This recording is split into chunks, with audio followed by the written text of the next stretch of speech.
क्या नामुमकिन मोहब्बत को मौत के जरिए आजमाया जाएगा? एक हमले के बाद मौत का सामना करने वाले फ्लेविस के आखिरी लम्हात महल में एक जबरदस्त सदमा पैदा करते हैं।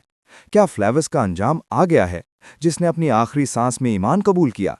क्या ये नामुमकिन मोहब्बत, जिसका आगाज एक कार्नेशन से हुआ था, अब मौत के जरिए आजमाई जाएगी?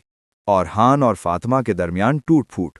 औरहान बे को मालूम होता है कि फ्लेविस और फातिमा के दरमियान क्या हुआ था। ये सच्चाई जो बड़े दुख से भरी हुई है, औरहान और फातिमा के दरमियान गहरी दरार का बाइस बनती है। इस तसादुम से दोनों बहन भाइयों के ताल्लुकात पर क्या असर पड़ेगा? इस्पोर्चा के लिए शादी का हुक्म, शहंशाह का खत इस्पोर्चा को एक बड़े मखमसे में डाल देता है। औरहान से शादी का हुक्म मिलने के बाद इस्पोर्चा क्या करेगी? औरहान बे इस मसले से कैसे निपटेंगे? क्या ये फैसला दुश्मनी से बने हुए ताकत के तवाजुन को बदल देगा? नीलोफर हिल गई है। शहंशाह का खत नीलोफर खातून के हाथ में आ जाता है। जो कुछ वो पढ़ती है उससे वो गहराई से हिल जाती है। नीलोफर का ख्याल है कि इस्पोर्चा को सुल्तान औरहान से मोहब्बत है।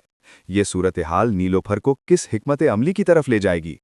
औरहान, नीलोफर और इस्पोर्चा के दरमियान बुना हुआ तकदीर का जाल महल में किस किस्म का तूफान उठाएगा? अलाउद्दीन पर गद्दाराना हमला। सुल्तान औरहान ने अलाउद्दीन को एक एलची के तौर पर शाहीन शाह के पास भेजा ताकि उसे आखिरी वार्निंग दी जा सके। ताहम शाहीन शाह पीछे नहीं हटता और गद्दारी से हमला कर देता है। अलाउद्दीन अपने सिपाहियों को खोने के बाद मौत का सामना करता है। क्या अलाउद्दीन शहीद हो जाएगा? सुल्तान औरहान का इंतकामी इक़दाम। फ्लेविस और अलाउद्दीन के दर्द से मुतासिर होकर सुल्तान औरहान ने बदला लेने का अज़्म किया। काराजे हिसार पर निगाहें जमाकर औरहान गाजी एक ही रात में किला पर कब्जा करने के लिए आगे बढ़ते हैं। क्या सुल्तान औरहान काराजे हिसार में दोबारा अपना झंडा लहरा सकेंगे?